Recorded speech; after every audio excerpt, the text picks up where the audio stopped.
Yeah, let's take it back from the very beginning, where it all started. Where did it all start? Yeah. First of all, when you did your research, what did you find before we begin? So I've seen you've been in a couple of films here in Australia. I believe the Seven Rings.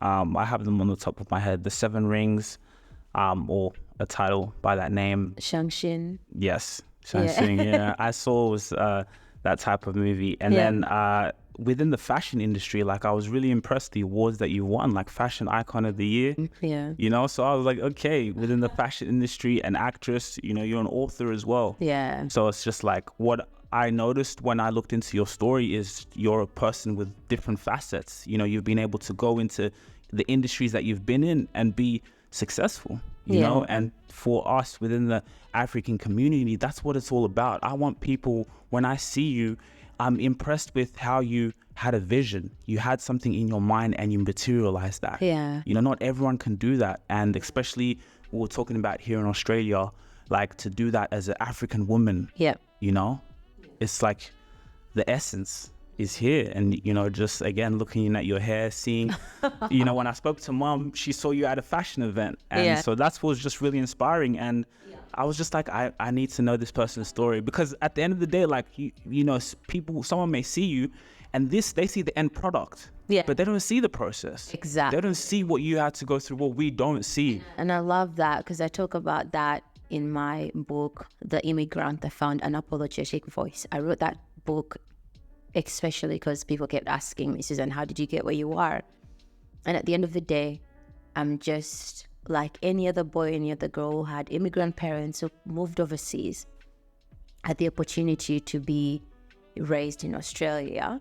And for me, being given that opportunity, I tried to make the most out of it. You know, like some people, like I came from poverty. My parents never had anything. My mom worked in Mulago Hospital. When I was born, we were in a war.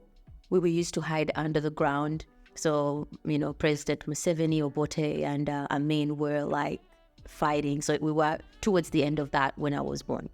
So I have memories of us hiding under, us in the slums of Mulago, hiding under this ground, and soldiers would bang on the door trying to take young boys or girls to war.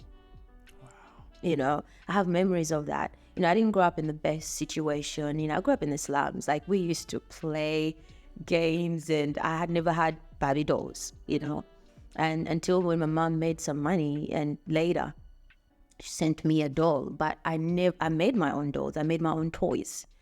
We created. We never had. I know what it means to have nothing. I know what it means to eat posho and beans every day. You know, eating the same food and only eating chicken on Christmas. Wow. You know, I know what that life feels like. So for me, coming from such a background and having my mom left when I was 2.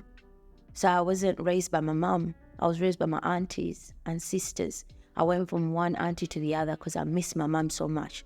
They were trying to find someone to help me fill that void, you know. So I never had that relationship. I remember when I came to Australia, I didn't even recognize my mom. Really? It was that long. Yeah. Until when I saw her and I was like, oh, that's mom. When my siblings ran to her, I was like, oh, that's mom. So how many siblings do you have? I've got 6. Oh, wow. Came here, 3 of us came together. Okay, so 6 siblings. What order are you? I'm the baby. Oh, wow. I'm the only one in the entertainment. Everyone's doing educational things that are amazing. Yeah. I'm the one doing the entertainment things that are hard.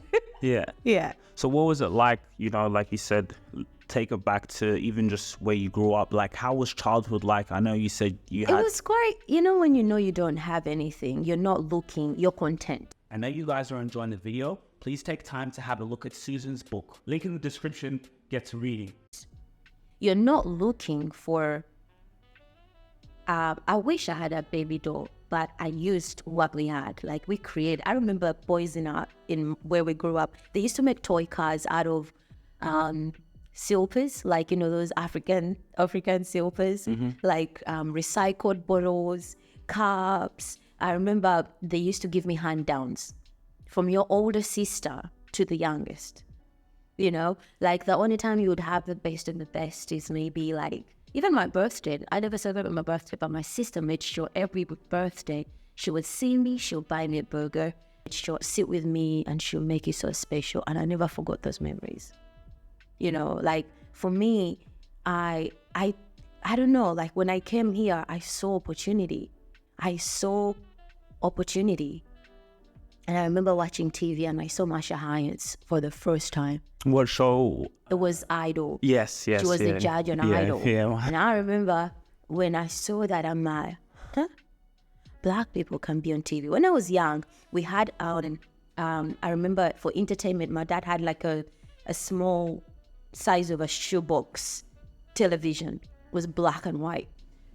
And we would, all of us like would gather, like 20 people, the neighbors, everyone. We're the ones who had TV. And that depends if there is electricity, because we had road shading. You would go and come back whenever it wanted to. Homework was under a lamplight. Like you come back from like school and you under your light and you have to do your homework so you pass, you know? And I remember I would sit on that shoe and I'll see these films and I'll be like, oh my gosh, I want to be a star. I want to be in a movie.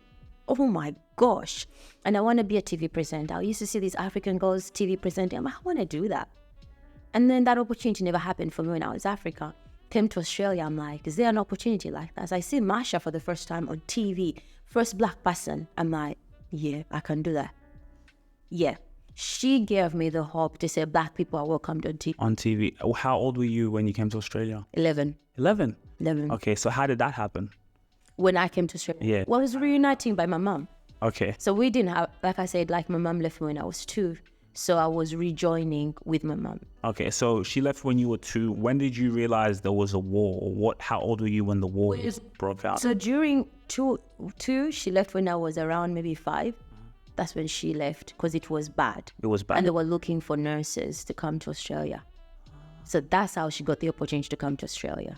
She was a nurse in Mulago Hospital. And she also sold stuff in the markets because I came from a polygamous family. Oh, wow. Yeah.